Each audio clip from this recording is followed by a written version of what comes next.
Bonjour tout le monde. Je vais prendre un moment aujourd'hui pour m'adresser aux gens qui me suivent sur les réseaux sociaux et de façon plus large à la population qui est inquiète présentement du climat toxique que l'on vit dans le paysage politique et de façon plus importante dans les réseaux sociaux.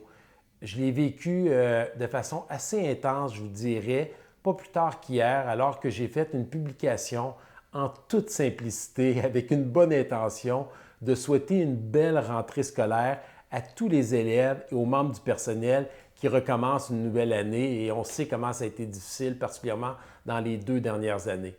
Et là, je vous le dis là, ma page Facebook a été remplie de commentaires politiques qui n'avaient aucunement leur place à cet endroit-là. Ça, c'est une chose.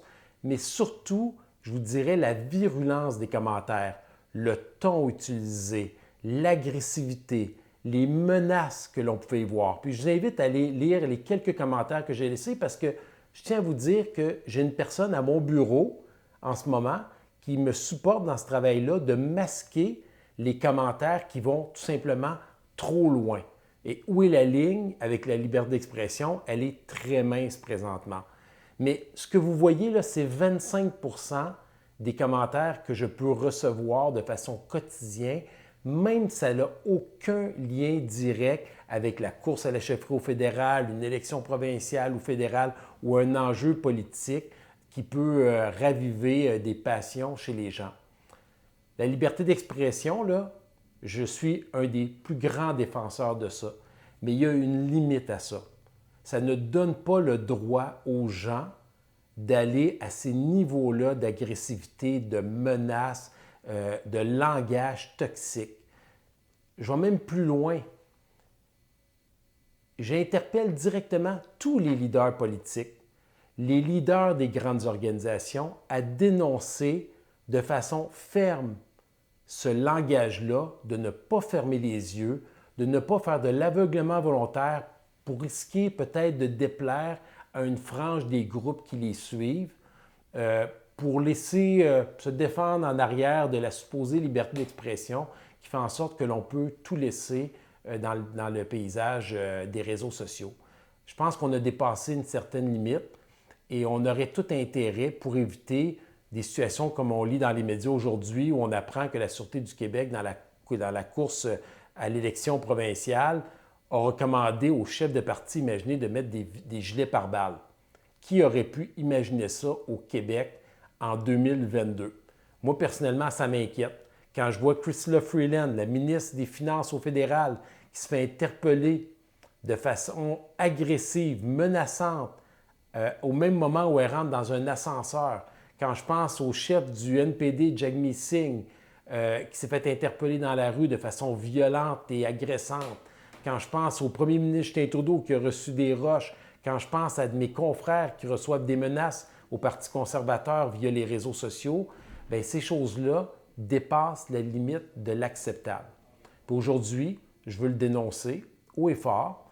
Puis j'ai pris une décision cette nuit parce que honnêtement, je suis obligé de vous dire que ça m'a dérangé.